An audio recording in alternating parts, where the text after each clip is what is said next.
Hello, this is Paladin here, and this is Retribution Talents 5.0.4. And, yes, this is for PvP Paladins, not PvE, because I suck at PvE. Now then, let's see. You've got Speed of Light, which increases your speed by 70% for 8 seconds. Long Arm of the Law, which every time you use Judgment, you increase your speed by 45%. And Pursuit of Justice, where you gain 15% movement speed at all times, plus an additional 5% movement speed for each current charge of Holy Power up to 3. Now out of these, I chose this one because it only lasts for 3 seconds, but it is 45%, and since you use Judgment every, well, maybe not every time the cooldown is off, but a very large amount of the time, you will have that speed buff for at least 60 or 70% of the fight, which I think is helpful. Or you could get that if you, I don't know, I prefer this one for mobility. And that's Fist of Justice, Repentance, and Burden of Guilt. Now, Fist of Justice stuns for 6 seconds, but it's on a 30-second cooldown. Repentance puts the enemy in a state of meditation, incapacitating them for a minute. But, you know, not dots, if you hit them, they'll come out of it, so that's good CC, because Sensia stays on them. And Burden of Guilt, which slows them down by 50% for 12 seconds every time you use Judgment, and combined with Long Arm of the Law, that can be very, very useful versus mages for catching them. Now, I chose this because I come across healers quite a lot because of how overpowered they are, and because their heals at the minute are rather imber, I had to use this so that I could burst them down with all my cooldowns on before they have a chance to bubble if they're paladins or priests, because they have a rather large bubble, as they always have. So that's very helpful. That's worse than it used to be. It's only a 15-second cooldown, but you have to cast it, so that's pretty useless. It used to be a good counter versus warriors at the beginning of duels, not anymore. Oh yes, I've already said that's a good counter versus mages. Now the heal talents. Now this, you can heal. This is mostly for healing other people. With this on in arena 2v2, you can heal your partner for every 3 stacks for about 100k, which is very good. But this is overpowered. This just 3 holy power, it can heal you for this amount, and then it has a heal over time, so that's rather overpowered. Get out of here. So yeah, and it's also spammable, so I think that's extremely good. That is kind of crap. It's just a shield every 5 seconds, which isn't really helpful because the shield doesn't have the resistance, so it's just basically doing 6k damage, which takes no time at all. You know, these 3, I don't really like any of these, they're all crap. Hand of Purity places a hand on the friendly target, reducing the damage of harmful periodic effects. Like, this is good versus lock, so players may only have one, yeah, everyone knows that. That's alright, 30-second cooldown, bit long. That, I just chose that because it just, I don't know, I like having my lay on hands, well not lay on hands, but my shields off cooldown more often. That's alright, but I never really need to use Hand of Freedom more than once. And if I do need to use anything, I'd use that. Emancipate. You know, these are for bursting mostly. You know, just leave that out. That is pathetic now. That's just, yeah, that's go away. That's good, kind of. You can basically spam Hammer of Wrath, because right now it has a 5-second cooldown, so you can basically use it like just every global almost. So that's extremely good for range bursting, but this is better. Anything that generates holy power will deal 30% additional damage, so combined with wings, your hammer will do an extra 30% damage from that, an extra 30% damage from that, extra 10% crit chance, 20% damage from that, so you'll be doing extremely high damage. Then you get 3 holy power, so you can either heal, or you can 10 pounds verdict for extremely high damage. So if I'm on low HP, and I wanted to heal myself, activate Avenging Wrath, do that, heal. That's still recharging. heal, that, heal, that, heal, that. Yeah, so it's pretty damn hard to kill a paladin, as you can see. Oh, it also gives you an Ashbringer too, which looks really cool. So, onto Glyphs. Let's see Glyphs. I've not really got any Glyphs at the minute. I like using that for 2v2 if I don't have a healer. If it's with another DPS, then that is extremely useful. When I use cooldowns, I do a lot of healing. I have that because there's not many very good ones. That's good versus warriors, because you're always in the face, so you can keep using that for 10% less damage. Minor Glyphs, no one cares about them. They're just aesthetic. All of them are. That's a bit. Yeah, that's good.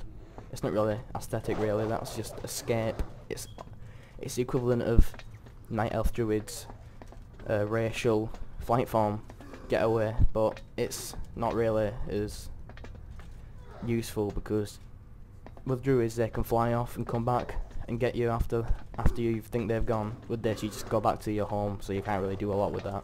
It's still helpful in world PvP if you want to get away, but not in battlegrounds. That's very bad in battlegrounds. And damage and everything has pretty much been nerfed on PvP because of the extra resilience, so all these cooldowns are necessary. But the healing from that, combined with this, and bursting with this one, is insane.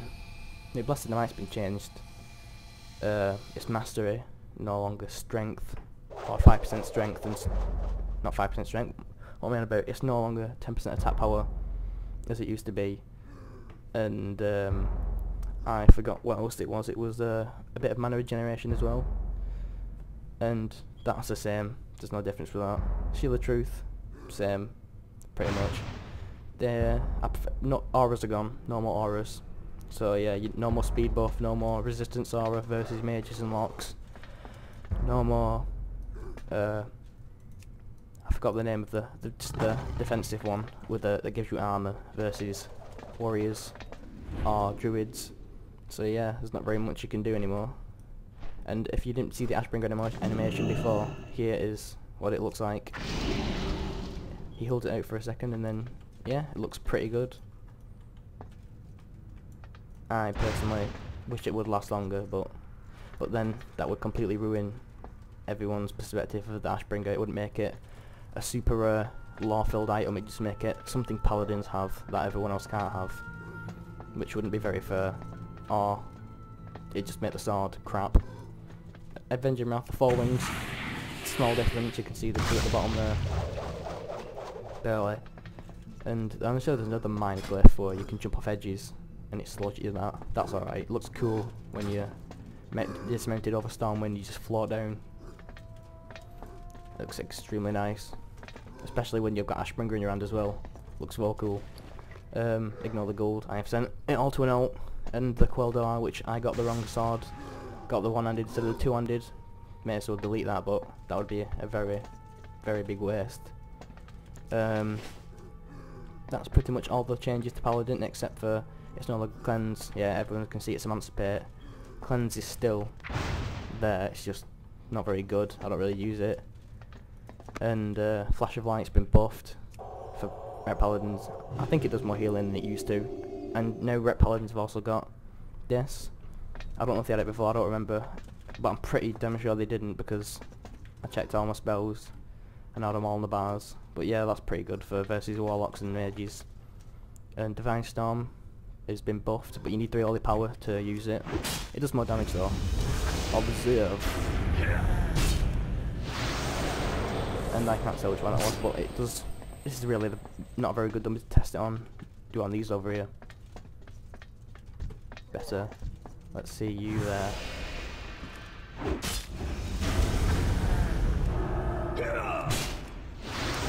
My back. Oh well, yes. That's how much damage it does. Oh yes, we also have this. Good versus warriors. This is the damage done. No, where is it? Yeah, that one. By 10%. Which is alright. Going to this is alright. You can spam £10 verdict and heal as I said before. But you can do it a lot. yeah. This is PvP, so PvP, so don't expect the DPS meter to go flying up. Oh, just put the use the I want to try to use Temple Upgrade with its 3 holy power. You can't do that any other level, it doesn't work. That's still recharging. So the DPS meter. And yeah, that's pretty much all the Paladin changes. Except for Word of Glory. Well, yeah, that would take over Word of Glory, but 1 second. Just remove it from my talents to show everyone, to show anyone who's watching the difference. It's too far away. Show you. Now, it doesn't really have a cooldown at all. You can spam it, like if I get 5 holy power, which you can do now. And then I go like this. I can use it again. It's pretty good, but I prefer Eternal Flame. It's kind of overpowered.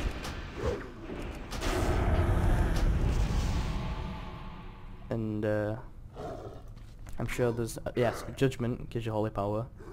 Exorcism does. Hammer of Righteous does. Hammer of Wrath gives you holy power. In fact, almost everything that does any damage gives you holy power except for Templar's Verdict and Divine Storm. Let's see what else there is. Pretty sure that's about it for Ret Paladins. Oh yes, there is another passive, but I don't know where it is on this. Let's see. I don't know where it is, but whatever it does, it can stack 5 holy power instead of the basic 3, which I think is very nice if you're in a picky situation and you want to do 2 heals at once. Well, the second one would be a bit of a smaller heal, but it's still there to help you with your dilemma. And that is pretty much it for Ret Paladins. Let's see what it looks like with Inquisition. Looks pretty damn cool. It's too bad it does not have Slow Fall. Thank you for watching. This has been Ret Paladin, and I have been disconnected from the server. Goodbye.